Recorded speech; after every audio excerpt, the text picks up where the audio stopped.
पहले कहाँ रहते थे आप? पहले फुटपाथ में।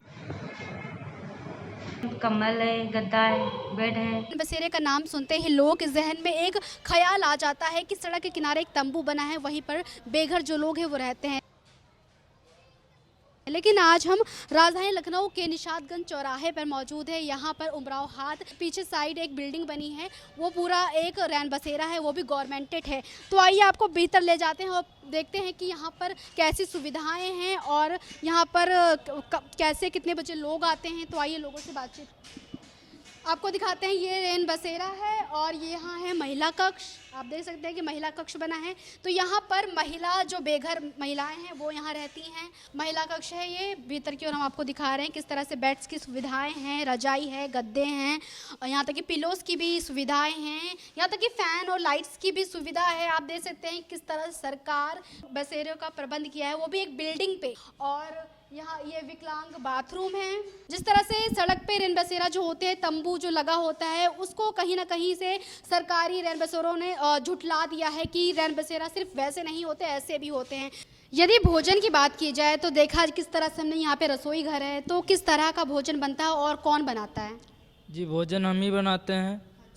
जी, यानी कि आप यहाँ पे कार्यरत हैं? जी, हम ही बनाते हैं, अच्छा बनाते हैं, खाने में कोई ख़राबी नहीं। पहले हम लोग जब यहाँ रहने के लिए आए थे तो पहले यहाँ पे होटल पे खा रहे थे, सरकार की तरफ से पैसा मिल रहा था, तो हम लोग वहाँ खा रहे थे। वहाँ हमें खाना अच्छा नहीं लगा तो हम यहाँ बनाने लगे, क्योंकि हम कुकिंग का काम किए हैं। तो यहीं पे जो लोग यहाँ रहते हैं उनके लिए क्या व्यवस्था है? उनके लिए व्यवस्था बढ़िया है, बेड है, कंबल है, तकिया है, खाने की क्या व्यवस्था है? खाने की भी सारी सुविधा है, जो खाने में सादा यही मिलता है। यानी कि आप लोग जो भोजन बनाते हैं वो यहाँ जो लोग रहते हैं उनको भी दिया जाता हाँ, है? उनको भी दिया जाता है। जो लोग यहाँ रहते हैं उनको भी भोजन फ्री पर दिया। डे अलग अलग खाना बनता है? हाँ, पर डे अलग अलग बनता है हर चीज़। अच्छा, खाने में जैसे कि बात करें तो खाने में बनता क्या क्या है? यहाँ पे गोभी आलू की भी सब्जी बनती है, मटर भी बनती है, पनीर भी बनती है, छोला भी बनता है, राजमा भी बनता है, दाल भी बनती है, चावल रोटी भी बनती है। यानी कि आप देख सकते हैं कि सरकारी रैन बसेरे में एक 5 स्टार जैसी सुविधाएं देखने को मिल रही हैं। यानी कि अगर कोई आता है यहाँ पर तो यहाँ पर परेशानी का सामना नहीं करना पड़ता, क्योंकि यहाँ पर भोजन भी अच्छा मिल रहा है और रहने की व्यवस्था भी काफ़ी अच्छी है। जैसे कि हमने महिला कक्ष के अंदर हम गए थे तो आपको दिखाया कि किस तरह से यहाँ पिलो भी है और रजाई भी है। यानी कि जिस ठंड की जो एक परेशानी होती है उससे भी लोगों को राहत मिल जाती है। तो ये था राजधानी लखनऊ का सरकारी रैन बसेरा। जैसे कि हमने आपको एक प्राइवेट रैन बसेरा भी दिखाया था जो सड़क के किनारे एक तंबू में बनाया गया था। तो सड़क के किनारे जो तंबू वाला रैन बसेरा है और ये सरकारी जो रैन बसेरा है, दोनों में ज़मीन और आसमान का फ़र्क है। मैम, यहाँ पे आप कितने दिनों से रुक रही हैं? 4 दिन हो गए। आपको यहाँ पे किस प्रकार की सुविधा मिल रही है? हर प्रकार की सुविधा है, कम्बल है, गद्दा है, बेड है। अच्छा, कोई मतलब कोई परेशानी तो नहीं है? नहीं। दादा, क्या नाम है आपका? चंद्र प्रकाश। क्या करते हैं आप? पेंटिंग का। कितने दिनों से यहाँ पे रैन बसेरे में कितने दिनों से? ये आकर के हो गया 1 महीना। 1 महीना। क्या सुविधाएं यहाँ पे आपको मिल रही हैं? बहुत बढ़िया, अच्छी है। पहले कहाँ रहते थे आप? पहले फुटपाथ में। फुटपाथ पे सोते थे। अभी आपको जो यहाँ पे गद्दा, बेड ये सब मिल रहा है तो मतलब घर की तरह लग रहा है ना एकदम? बिल्कुल राइट। अच्छा, क्या नाम है मैम आपका? बिट्टू। कितने दिन से हैं आप यहाँ? 2-3 दिन। रैन बसेरा के लिए जो आपको रखा गया है, इसकी सुविधाएं आपको ठीक ठाक मिल रही हैं? हाँ, खाना खाना ना सब। सर, इस रैन बसेरा की क्या खासियत है और भोजन की जो महत्वपूर्ण चीज़ होती है, इस रैन बसेरा में भोजन को लेकर क्या व्यवस्था है? ये उद्देश्य फाउंडेशन के द्वारा संचालित उमराव हाता रैन बसेरा है। यहाँ पर हम लोग खाने के दोनों टाइम की व्यवस्था देते हैं। जो लोग अपना, जैसे बाहर से आने वाले ज़्यादातर लोग यहाँ बादशाह नगर स्टेशन और बस अड्डे आसपास सारी चीज़ें हैं, तो अधिकतर वो लोग होते हैं जो यात्री कहीं जा रहे होते हैं या कहीं जाने के लिए प्रतीक्षा कर रहे होते हैं। इलाज से संबंधित लोग भी आते हैं।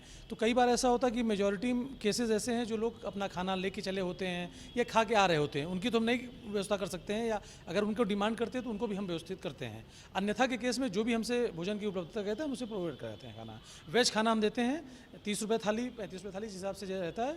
तो वो सब चीज़ें जैसे शासन ने जो नियमावली बनाई है उसके हिसाब से उनको दिया जाता है खाना।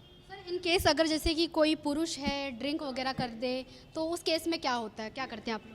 हम लोगों ने यहाँ परिसर में किसी भी तरीके का धूम्रपान, मद्यपान सब निषेध कर रखा है। हम लोग इस चीज़ को जांच भी करते रहते हैं। जब लोग आते हैं, खासकर अगर लेबर या श्रमिक भाई इस टाइप से लोग हैं, तो उनकी जांच जरूर होती है एक बार में।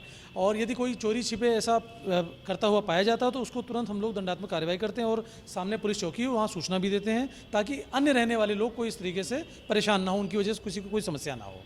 जैसे यहाँ पे महिलाएं रहती हैं, तो महिलाओं के साथ कोई जैसे अप्रिय घटना लाइक छेड़छाड़ ऐसी चीज़ें होती हैं?